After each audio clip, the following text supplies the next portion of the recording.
J'ai toujours eu un petit peu cette impression, voilà, de devoir constamment perdre du poids. Mon premier régime, je devais avoir 12 ans, je faisais 40 kilos, je voulais en faire moins, voilà. Mais jusque-là, disons que ça allait, jusqu'à ce que j'entre à l'université et que je quitte la maison de mes parents. Et du coup, j'étais responsable de comment je mangeais finalement. Donc, ma première année, j'ai pris quelque chose comme 3 kilos, ce qui, en vrai, n'est pas énorme. Mais moi, dans ma tête de personne qui était obsédée par son poids et par le regard des autres aussi, j'étais complètement paniquée. Donc, j'ai fait mon premier, on va dire mon deuxième régime hyper restrictif où j'étais à 900 calories par jour. Je faisais du sport en plus de ça, enfin, rien qui allait. Ça a tenu 2 semaines durant lesquelles j'ai dû perdre 4 kilos. Mhm. Et j'étais contente, je me disais, oh, c'est bon, j'ai perdu 4 kilos, je suis comme je veux et tout. Sauf que bien entendu, les 2 semaines qui ont suivi, non, les 3 semaines qui ont suivi, j'ai repris 6 kilos. Mhm. Donc, résultat, j'étais à plus que ce à quoi j'avais commencé.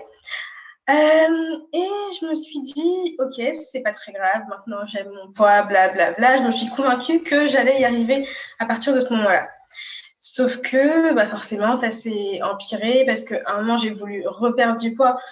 Des fois, pour des raisons valables. Il y avait un mariage, je voulais rentrer dans la robe. Du coup, j'ai fait une semaine à 800 calories, enfin vraiment que des trucs débiles comme ça. Mhm. Et alors, je t'avais contacté au début, c'était du coup à la fin de ma deuxième année, je crois. Mhm. Et j'étais pas encore convaincue. J'étais pas convaincue que j'en avais besoin, honnêtement, parce que je me C'était disais, en bon, ça 2020, va, je j'ai crois, perdu. hein. Ça, c'était il y a 2 ans. 2020, ouais, Ouais. c'est ça, c'est ça. Du coup, je me disais, non, mais c'est bon, de toute façon, j'ai que 3 kilos en plus, et puis ça va aller, je peux y arriver sans. Voilà, puis voilà, je me disais, non, mais ça va aller, je peux le faire sans.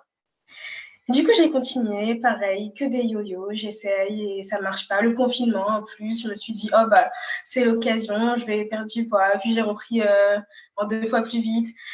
Et du coup, on est arrivé à mars 2022, où je me suis dit, Ariel, clairement, tu as besoin d'aide. Ça va pas du tout ce que tu fais. Et j'avais gardé en tête, en fait, le programme. J'avais à te suivre sur Instagram aussi. J'avais gardé ta page. Et je savais que j'avais besoin de ça. Je savais que c'était une solution viable. Mais voilà, je n'osais pas. Je trouvais que ça pouvait faire cher. Alors que bon, quand on y pense, c'est pour toute une vie, quoi. Du coup, je me suis lancée. Puis on a fait l'appel. Et voilà, et ça s'est passé. Est-ce que je raconte le coaching Alors, ou pour est-ce que. l'instant, là, on parle, ça, on va y venir après, coaching, etc. Ouais, Là, c'est surtout la partie avant. Donc, déjà, ouais. rappelle-nous ton âge, parce que tu es jeune. Ah oui, oui, c'est vrai que j'ai 20 ans du coup. 20 ans. Ouais. Et le comportement, les obsessions, l'envie de perdre du poids, etc., ça fait depuis combien de temps que c'est là déjà? Alors, je dirais que c'est devenu un vrai problème depuis 2 ans. Ok. Voilà, parce que avant, c'était vraiment juste, je pense, une réaction de mon corps qui reprenait du poids rapidement parce que mon métabolisme était bas. Mais maintenant, c'est devenu, dès que je commence un régime, je mange 3 fois plus le jour d'après. J'ai de vraies crises d'hyperphagie où je mange des quantités déraisonnables. C'est vraiment devenu un comportement, c'était vraiment devenu un comportement nocif. On peut parler au passé maintenant, mais ça, on va y revenir Ouais, après. c'est ça. Euh, donc là, à peu près depuis la période Covid, envie de perdre. Est-ce qu'il y a eu beaucoup de yo-yo avec ton poids ou pas, hein? Je crois que tu m'as dit pas trop au niveau du poids Au aussi. niveau du poids, non. Enfin, après le Covid, ça allait parce que du coup, le confinement, comme je t'ai dit, j'ai perdu 3 kilos, puis repris 4 ou 5, je Hmm. sais plus. Mais après ça, je pense que mon corps s'est un peu habitué à manger un coup 1300, un coup 3000 calories. Du coup, Ouais. mon poids n'a pas énormément varié, honnêtement. Ok. Et donc, tu variais comme ça entre des jours ou des périodes où tu étais très bas en Ouais, ouais. calories avec des jours très Mm. élevés, c'est ça? C'est ça, exactement. Ok. Ça te faisait. Comment est-ce que toi tu te sentais? Est-ce que déjà il y a eu des moyens de compenser pour toi dans le passé, que ce soit avec vraiment beaucoup de sport, restrictions ou d'autres manières de vomissement ou, Alors pour moi, non, non, je Ok. pense que s'il n'y avait pas eu le Covid et la fermeture des salles de sport, j'aurais peut-être commencé par le sport, mais a priori, non. Enfin, je sais que je marche beaucoup, mais c'est que j'aime marcher plus qu'autre Ouais. chose. Ok. Donc c'est pas de compenser. Et, Ouais, et non. comment est-ce que toi tu le vivais? Est-ce que c'était vraiment, il y avait beaucoup de pensées, tu pensais beaucoup à la nourriture? Est-ce que ça impactait ta vie sociale? Est-ce qu'il y avait d'autres effets? Alors, clairement, la nourriture, c'était c'était un stress constant. J'y pensais tout le temps, toute la journée. Qu'est-ce que je vais manger aujourd'hui? Qu'est-ce que je vais manger demain? Est-ce que je dois manger ça ou pas? Est-ce que oui, non, peut-être? Est-ce que je sors avec mes potes, sachant qu'on va beaucoup manger? Est-ce que je bois alors que l'alcool, il y a des calories? C'était constamment ça. Et en fait, je pense que le pire, c'était même pas de penser à ce que je vais manger tout le temps, c'était le poids mental de je n'arrive pas à le contrôler. C'est d'avoir quelque chose dans ma vie constamment qui me contrôle, qui me dirige et qui fait que dans tout, finalement, ça se reportait un petit peu à toutes mes activités, cette sensation de perte de contrôle. De pas avoir le contrôle sur ce que tu fais, ça joue peut-être sur ta. Est-ce que, enfin, c'est souvent le cas, mais est-ce que ça joue sur ta confiance en toi, ton estime de toi, le fait de te dire, j'arrive pas à me contrôler au niveau de la nourriture, comment est-ce que je peux arriver à faire autre chose ou, c'est un peu ça? C'est ça, voilà, je pense que c'était vraiment c'est devenu global parce que à partir du moment où un point essentiel comme comment je m'alimente, parce que finalement, il faut manger pour vivre, à partir du moment où ce point essentiel-là de ma vie est impacté autant finalement, ça a un peu gâché toute ma vie autour, quoi. Honnêtement, je t'ai pas raconté ça pendant l'entretien, mais j'ai eu des relations que j'ai quasiment arrêtées à cause de ces problèmes de nourriture. C'est-à-dire qu'il y a des gens que je devais rencontrer et je me disais, non, c'est des gens du lycée, ils m'ont connue à 50 kilos, là maintenant j'en fais 57, non, je peux pas les voir. Et ça arrive très souvent, tu vois, ça, parce que surtout s'il y a un effet sur le corps, j'ai beaucoup de femmes qui me contactent, qui me disent, mais waouh, j'ai des gens que j'ai pas vus depuis 2 ans, 3 ans, même ma famille, j'apprends de les voir, donc qui se disent autant ne pas les voir, comme ça on n'a pas affronté cet effet, plutôt que d'affronter. Donc sur le moment, on se dit, ah, c'est une solution court terme, super, comme ça, j'ai pas affronté le regard des autres. Mais en fait, sur le long terme, pour toi, on ne peut pas vraiment dire long terme puisque tu es jeune. C'est pas ça fait 30 ans, 40 ans. Mais est-ce que tu commences à le sentir? Il y a souvent des mots qui reviennent comme un peu une prison, entre guillemets, où tu t'imposes des règles. Au départ, tu te dis que c'est bon, ça te fait du bien, mais tu vis plus après. C'est exactement ça. Finalement, c'est s'auto-emprisonner. Mais en fait, il y a deux prisons pour moi. Il y a la prison de je ne me contrôle pas, je suis contrôlée par l'alimentation et par la nourriture. Et la deuxième prison de moi-même, je m'empêche de sortir, je m'empêche de voir des gens qui ne m'ont pas vu depuis longtemps.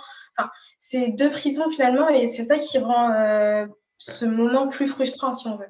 C'est ça. On a ce comportement qu'on ne contrôle pas. Du coup, on essaye de le contrôler avec voilà, cette partie supérieure en disant non, je vais me contrôler, je vais m'imposer des règles, je vais faire des coachings, et souvent, et c'est ça qui est un petit peu traite, c'est que souvent sur le court terme, on va se dire ah, ça fonctionne. Tu vas sur une semaine, 2 semaines, ah, ok, les règles que je ramène rien chez moi, ok, ça fonctionne. Mais je vis plus ma vie, moi. À la base, je voulais avoir un corps qui me plaît pour être heureux dans ma vie. Et je finis par, ok, déjà, j'ai du mal à atteindre le corps que je veux, je ne le maintiens pas et je ne suis pas heureux au final. Donc, c'est ça. qu'est-ce qui a été le déclic? Je reviens rapidement dessus, mais tu m'avais contacté une première fois. Là, c'était plus, je pense, pour perdre du poids ou pour progresser physiquement. C'est ça, La deuxième fois, voilà. qu'est-ce qui t'a fait te dire, bon, là, c'est plus possible, il me faut de l'aide, il faut que ça avance, quoi. Est-ce qu'il y a eu un déclic et qu'est-ce que tu t'es dit?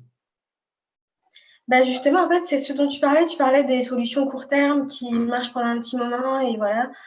Et je suis arrivée à un point où j'avais même plus ces solutions court terme là. Ça marchait plus pour moi dans le sens où même quand je me disais ok, j'essaye le jeûne intermittent, je mange plus le matin. Au bout de 2 jours, j'en pouvais plus, je recraquais, je repartais dans des crises.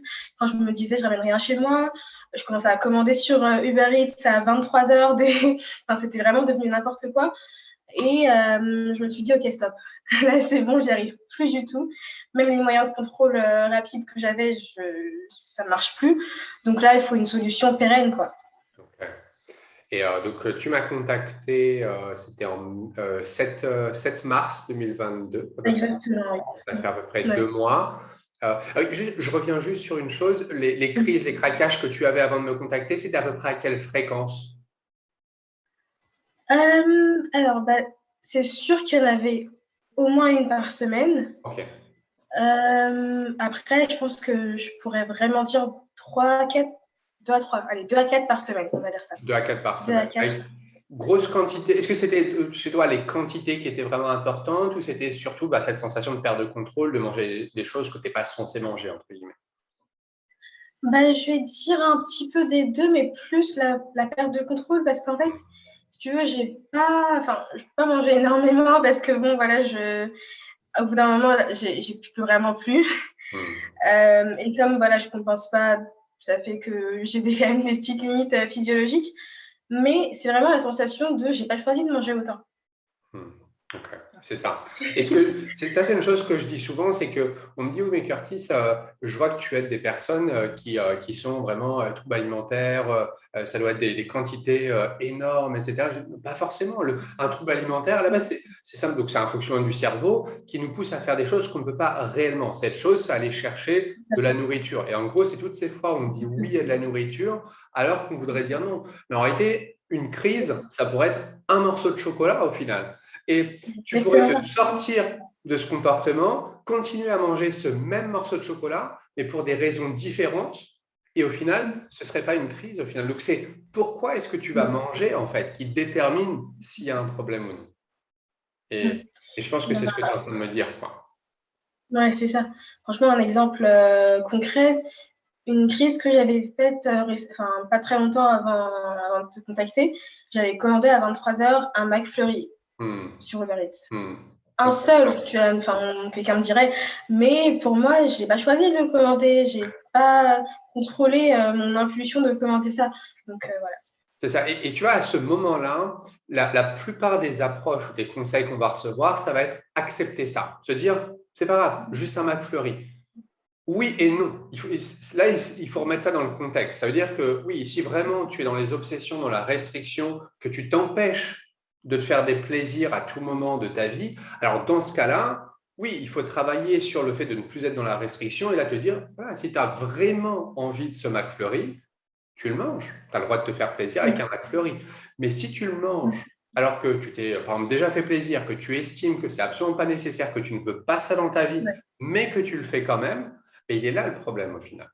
Donc, voilà, un McFlurry, clairement, sur le papier, si tu dis à d'autres personnes, bah voilà, j'ai un problème de comportement parce que j'ai mangé un McFlurry, on va dire, c'est ça. Mais du coup, c'est différent. Et ça, il faut le comprendre. C'est pour ça que beaucoup de gens à l'extérieur, des fois les conjoints, les compagnes, la famille, ne comprennent pas vraiment la racine du problème. Et ils disent, mais non, c'est de la gourmandise, fais-toi plaisir, c'est pas grave. C'est différent. Exactement. C'est ça. Et j'ai beaucoup eu, du coup, comme. Excuse-moi, je t'ai coupé. Vas-y. J'ai beaucoup eu cette remarque parce que du coup, j'en ai parlé à des cousines. Je leur ai dit oui, j'ai fait un coaching pour me libérer de mes troubles alimentaires. Elles m'ont dit, mais Ariel, troubles alimentaires, tu fais 57 kilos, t'as un IMC normal, t'aimes bien le sucré, quoi, tout le monde le sait, mais bon. Mais en fait, c'est que c'est difficile à comprendre qu'on puisse être contrôlé par la nourriture et qu'on puisse perdre le contrôle, quoi. Et c'est ça qui finalement est le vrai problème. C'est pas la quantité, c'est pas le poids, mais c'est le comportement. Exactement. Et pourquoi on le fait? Et ça, souvent, ça se passe plus dans notre tête. Sur le papier, vu de l'extérieur. Alors, sauf si ça va être vraiment des quantités, et ça arrive des fois. Donc, voilà, boulimie, grosse quantité, vomissement. Voilà, là, ça se voit et là, on se dit, OK, là, il y a un problème. Ou à l'inverse, anorexie, minceur extrême, OK, il y a un problème. Mais des fois, c'est pas marqué sur notre front qu'on a un trouble du comportement alimentaire. Au final, les gens ne le voient pas. Mais ça va être tous ces parasites, entre guillemets, toute la journée, ces pensées, on est tourné vers la nourriture, on a peur, on y pense, on y réfléchit, on a peur de perdre le contrôle, quoi. En fait, le but, c'est d'arriver à un point où tu dis oui quand tu veux vraiment dire oui, sans culpabilité derrière, et tu dis non quand tu veux vraiment dire non, mais du coup, pour les bonnes raisons aussi. Et du coup, alors maintenant, on va parler du coup de l'autre aspect, donc de ton évolution. Comment est-ce que tu l'as vécu? Comment est-ce que tu t'es senti? Donc, ça fait à peu près un peu plus de 8 semaines, là, donc à peu près même 9 semaines. On a fini à 8 semaines, mais on fait le bilan après une semaine. Comment tu l'as vécu? Comment ça s'est passé? Sans rentrer dans les détails du programme, mais comment ça s'est passé? Alors, déjà, au début, j'étais un peu sceptique parce que avant de faire l'appel, je m'étais dit, là, ça va être la bonne, je vais perdre du poids pendant le coaching. Alors que c'est pas le but, voilà. Du coup, au tout début, quand tu m'as dit, voilà, on va juste essayer de voir tes comportements, de voir tes pensées pendant que tu manges et avant de manger et tout, je me disais, oui, mais si on ne change pas tout de suite, comment je vais faire pour changer? Et c'était super intéressant pour moi de voir comment je pense, ce que je pense avant de manger, ce que je pense devant un aliment, ce que je pense avant d'avoir une crise. Et donc ça, c'était le début. Voilà, c'était vraiment de reconnaître, d'apprendre à comprendre ce qui se passe pour moi. Et du coup, la deuxième étape dans ma tête, finalement, c'était, OK, maintenant, je vais apprendre à résister à ces pulsions qui m'oppressent, finalement. Et c'était difficile, honnêtement. C'était plus difficile que ce que j'avais imaginé.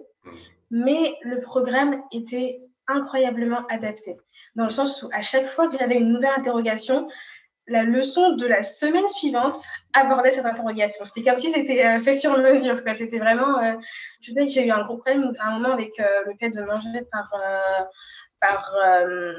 comment dire, à cause de mes émotions, voilà. Et ça, franchement, c'est la plus grande délivrance que j'ai eue de tout le programme. Aujourd'hui, ça n'existe plus pour moi, le mot nourriture de confort ou de réconfort plutôt. Je mange mes Franchement, ça n'existe émotions. plus. Exactement, je ne mange plus mes émotions, ça ne veut rien dire pour moi d'ailleurs. Et voilà, donc au fil des semaines, par contre, je vais juste revenir sur un petit truc. J'ai eu beaucoup de témoignages avec des gens qui n'avaient pas eu de crise depuis le début du coaching et je me sentais hyper coupable parce que moi j'en avais eu au début et même pendant le coaching. Et je me disais, mais pourquoi moi j'arrive pas à plus avoir de crise pendant le coaching comme les autres? Et en fait, de revenir vers Curtis et lui en parler et qu'il me dise, mais c'est normal, on peut justement guérir ça. Le but, c'est pas que tu sois guéri dès le début. Le but, c'est qu'au fil du temps, tu arrives à être libre. Et ça m'a grave enlevé un poids, le poids de la perfection finalement, et de rentrer dans la démarche de la progression, qui ont fait que, honnêtement, je sais pas comment, magiquement, j'ai envie de dire, miraculeusement, les 3 dernières semaines, j'ai pas eu de crise du tout. Et jusqu'à présent, là, on est une semaine après. Donc, vous allez me dire, c'est rien. Mais pour moi, c'est énorme d'avoir eu un mois sans crise. Et bravo, félicitations. Et ça, c'est, tu vois, et ça va continuer parce que là, tu reprends le contrôle. Et comme je partage souvent des résultats de personnes, parce que c'est vrai, donc je partage, parce qu'il y a vraiment des fois des résultats où, dès le départ, la personne met en place les choses, a compris le truc, a compris le déclic. Et je prends souvent une comparaison, c'est que si tu apprends à faire du vélo, par exemple, tu as des gens des enfants, du coup, voilà, qui apprennent très rapidement. Hop, il y a il monte sur le vélo, il arrive à en faire directement. Mais est-ce que les enfants qui ont un peu plus de mal, des fois qui tombent du vélo, qui remontent dessus, est-ce qu'ils sont voués à ne jamais faire du vélo de leur vie? Absolument pas. Donc, ça fait partie du jeu. Chaque personne a son niveau, ses pensées, ses peurs, ses doutes. C'est pour ça que je dis que dès le départ, OK, oui, il y a des personnes qui arrivent très rapidement. C'est possible, clairement. Tu aurais pu le faire, tu ne l'as pas fait. C'est pas grave, on s'en fiche. On est là pour progresser. Voilà. Donc bravo déjà pour ça. Et donc là, tu progresses au fil du temps, un mois sans crise. Est-ce que ça t'est pas arrivé depuis longtemps ou pas? Honnêtement, je pense que quand j'y repense, mon dernier mois sans crise, ça devait être il y a 3 ans, on va dire. Wow. Donc, ouais. Wow. Ouais. Génial. Je suis impressionnée quand j'y repense parce que j'ai pas compté, honnêtement, parce que maintenant, j'apprends à vivre ça de manière normale, on va dire. Mais quand je recompte et que je me rends compte, finalement, de l'énorme progrès que ça représente, je suis encore plus contente, on va dire. Et j'aime bien que tu as ton témoignage, il va servir aux personnes qui ont. Parce qu'il y en a vraiment qui arrivent rapidement, d'autres qui arrivent un peu moins rapidement, et c'est totalement normal. Et j'aime bien que tu dises que ce n'était pas facile. Parce que c'est ce que je répète toujours. Je dis que c'est simple, tu vois. La stratégie, elle est simple. Tu l'as compris facilement. Exactement, ouais.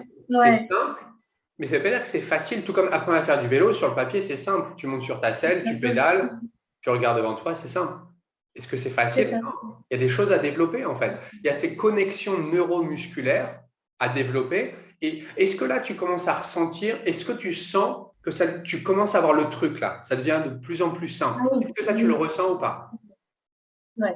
Là, honnêtement, en ce moment, c'est devenu facile, on va dire, hein, parce que maintenant, j'ai même un programme de ce que je vais manger dans la semaine. Et ça, pour moi, c'était impossible parce que ça me donnait une impression de contrôle et je sortais de mon programme. Du coup, ça me stressait, du coup, ça repartait. Là, ça fait du coup 3 semaines que j'ai un programme de ce que je mange dans la semaine et que ça se passe très, très bien.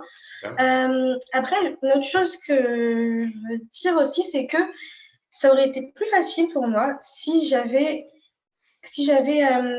mieux compris les principes de la formation. C'est-à-dire que je pense qu'on s'est parlé après un mois de formation et j'étais encore fixée sur le fait de perdre du poids. J'étais vraiment dans ma spirale de non, mais je perds pas de poids, c'est la fin du monde. Et finalement, ce stress que j'avais gardé, que j'avais conservé en dépit du fait que le programme n'est pas fait pour ça et que les cours même apprennent à lâcher prise aussi sur ce point-là pour acquérir la liberté dans un premier temps. Et ben, je pense que ça aussi, ça a été un gros obstacle pour moi qui venait de l'intérieur finalement, alors que j'aurais pu mieux intégrer les notions du programme.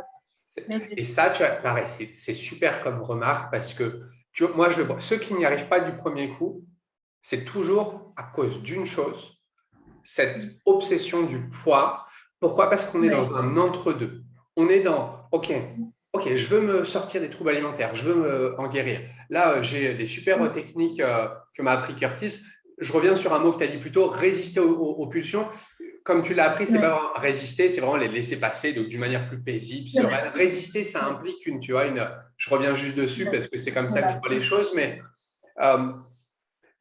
en fait, tu apprends ces techniques. Ok, tu apprends à mieux utiliser ton cerveau pour laisser passer ces pulsions. Super. Donc les gens se disent, ah super, j'ai appris cette technique, je vais pouvoir l'utiliser pour moins manger, perdre du poids, parce que si je fais plus de crise, je vais en perdre. Et ça peut se produire bien. Moi, j'ai des personnes qui me disent, première semaine, j'ai perdu X kilos. Si le corps le permet, la personne mange moins, etc., ok, elle a perdu du poids. Super. Mais d'autres, non, pas du tout. Donc, ce n'est pas forcément le cas. On laisse faire le corps déjà d'une. Et, et donc, souvent, en fait, quand les gens sont encore trop orientés vers la perte de poids, ça va faire qu'ils vont quand même faire très attention à ne pas trop manger. Ils vont être très focalisés sur la nourriture. Donc, est-ce que toi, c'est un petit peu pour ça? Est-ce que tu peux revenir sur ce qui t'a, tu penses, empêché le premier mois de faire ça encore plus vite? Ouais, vraiment, le premier mois, j'étais vraiment dans cette optique de je vais le faire. Et en le faisant, justement, ça va me permettre de manger moins et donc de perdre du poids. Et ce qui s'est passé, c'est qu'en écoutant les conseils, bah, je mangeais à ma faim, je mangeais ce que mon corps me proposait de manger sans non plus être dans l'excès. Mais un jour, voilà, un jour, je me suis dit, ah bah, je vais quand même compter mes calories pour voir ce que je mange en ce moment. Et j'ai compté et ça faisait un truc comme 2200 et j'étais en mode, oh non, c'est la fin du monde. Si je mange ça pendant plusieurs mois, je vais devenir énorme et tout. Et, et je crois que je t'ai écrit un message, mais moi, je t'ai dit, genre, là, je peux pas manger autant, c'est beaucoup trop. Et là, tu m'as rassurée encore sur ce point-là. Et d'ailleurs, je tiens à dire que sur toute la durée du programme et jusqu'à maintenant, hein, je mange entre 1800 et 2300. Et bah, là, voilà, aujourd'hui, je peux dire un petit peu après, je t'ai pas encore dit ça, que bah, j'ai perdu 1,5 kg.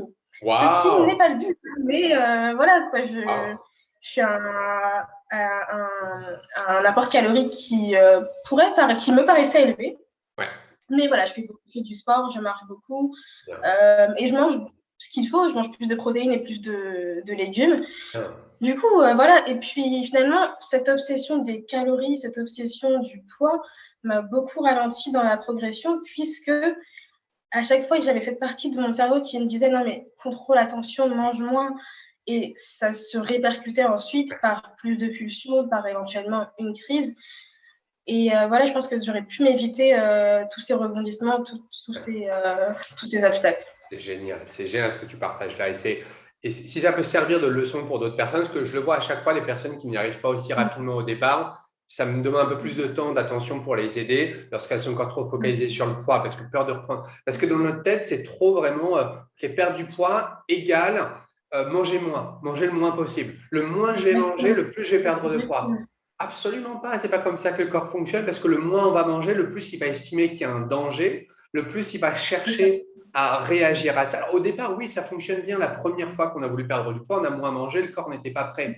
Au bout d'un moment, il se rend compte que, attends, ce danger, ça va pas là. Donc, il essaie de combattre ça. Et maintenant, c'est plus une option de moins manger pour perdre du poids. Au contraire, c'est mieux manger, apporter à ton corps ce qu'il a besoin, avoir la dépense énergétique qui est la bonne. Pourquoi pas rajouter des choses, renforcement, etc. Et là, après, le poids, le corps va se rééquilibrer. Mais là, l'option, c'est pas d'être dans la restriction. Mais quand on a été avec cette vision des choses pendant 10 ans, 20 ans pour certaines, hein, pas dans ton cas parce que tu es jeune, mais quand 10 ans, 20 ans, 30 ans, qu'on a eu ces schémas dans notre tête, on se dit non, si je mange trop, je vais reprendre. Si je mange moins, je vais perdre. Sauf qu'on se rend compte que, attends, là, je mange déjà très peu, je ne perds pas. Au Mm. contraire, je reprends. Mm. Qu'est-ce que je fais? Je dois manger encore moins que ça. Et après, c'est C'est ça. un cercle sans fin, quoi. Donc, Mm. c'est bien comme remarque. J'aime bien ce que tu me dis là, parce que ça va aider beaucoup de personnes à se rendre compte de. J'espère. C'est top. Comment est-ce que tu te sens là d'un point de vue social, sortie est-ce que tu retrouves ta liberté? Ah bah là, complètement. Vraiment, je recommence à sortir avec mes collègues, avec mes potes. Bah, même aller au bar des fois, voilà, accepter qu'un Ah, mojito, bah, c'est un j'adore mojito, ça. C'est un quoi, tant mojito mieux. obligatoire, ça. C'est C'est ça, top, ça. exactement. Voilà, je recommence à sortir et puis sans stress, voilà, je pense que pour moi, ce qui change ma vie, c'est le moins de stress possible parce que je suis un peu une stressée de la vie et voilà, finalement, c'est le contrôle qui entraîne une perte de contrôle, justement, c'est assez paradoxal, mais C'est ça. c'est le corps humain, quoi. Hmm. Et non, non, là, j'ai vraiment aucun stress. Je continue à sortir, à vivre, et puis je sais que mon corps, que mon corps s'en sort, quoi. Il aime bien, et puis voilà, il s'adapte. Super. T'es super. Et une chose à préciser, est-ce qu'on a parlé une seule fois de ton passé ou de ton enfance ou de choses comme ça? Ah, non. Ah. Et c'est marrant que tu me demandes ça parce que c'est vrai qu'avant d'essayer le coaching, j'avais pensé à aller voir un psychothérapeute. Ok. Voilà, je m'étais dit, dans ma famille, il y a beaucoup de cas de surpoids et d'obésité. Peut-être que c'est parce que nos ancêtres, blablabla, et dans mon enfance, nanana. Mais pas du tout. Et je pense qu'une des choses les plus incroyables que j'ai apprises pendant le coaching, c'est que c'est pas la peine qu'il y ait une raison sous-jacente, profonde et hyper voilà, psychologique pour réussir à s'en sortir. Et même un autre truc que tu as dit qui était incroyable, c'est que c'est même pas la peine d'aimer ton corps pour réussir à arrêter d'avoir des crises. Vraiment. C'est pas je m'aime du coup, blablabla, et je suis guérie de mon traumatisme. Non, c'est juste la nourriture, Il c'est faut pas avoir ton, la vie c'est pas ton parfaite et amour. Voilà, plus on gère toutes nos émotions, on est positif, c'est ça, on résout tous les exactement. Alors problèmes que du voilà, passé. ça n'a rien à voir au final. Et ça m'a énormément libérée de cette tendance que j'avais à me dire si je suis moins stressée ou moins un petit peu moins énervée tout le temps, si je vois la vie du bon côté, si blablabla, alors que pas du tout. Tu as le droit d'être énervé tout le temps, tu as le droit de ne pas forcément aimer ton corps à 100%. Alors, c'est bien d'y travailler, bien entendu, si on peut Ah travailler bah oui, dessus, carrément. améliorer sa perception de soi-même, bien entendu, parce que là, on doit faire attention, parce que si on dit ça, certaines personnes vont se dire à l'extrême, ah ben, il dit qu'il faut pas aimer son Ah, corps. Non, absolument pas. Il non, faut bah aimer son non, non, corps, non. bien entendu, c'est une bonne chose, Exactement. mais ce n'est pas la clé d'un comportement nocif. Le problème, c'est les comportements, ce sont ces pulsions. C'est pas le reste. Le reste, souvent, en fait, on perd plus de temps à se focaliser sur ces choses-là parce qu'on se focalise sur ce qui n'est pas le problème au final. Euh, donc ça, c'est important. C'est comme si tu apprenais à faire du vélo, je donne un exemple, mais à chaque fois que tu tombes par terre, tu n'arrives pas à en faire. Et tu dis, ah bah ça vient je sais pas, du ciel. Voilà. Attends, Ouais, parce que j'ai eu un petit bug qui s'est mis. Tu dis, voilà, ça vient du ciel qui n'est pas bleu aujourd'hui, par exemple. Alors c'est maintenant, ça. tu prends ton pneu qui est crevé, par exemple. Donc forcément, à chaque fois que tu tombes sur le. En fait, il faut se focaliser vraiment sur le vrai problème. Et ça, c'est ce que j'essaie de faire. Donc je suis content Ouais. que tu l'aies remarqué. C'est bien.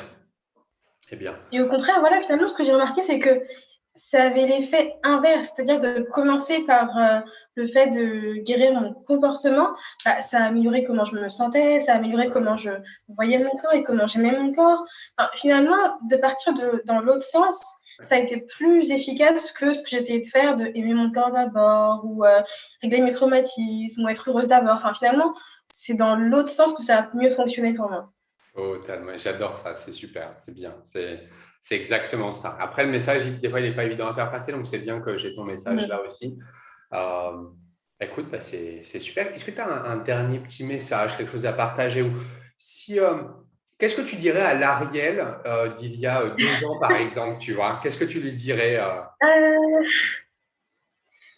en dehors de absolument faire ce coaching, eh ben, je pense que c'est compliqué parce qu'il y a 2 ans, j'avais une autre mentalité, Ah honnêtement. ouais? Je lui dirais, je pense, d'être patiente. Voilà.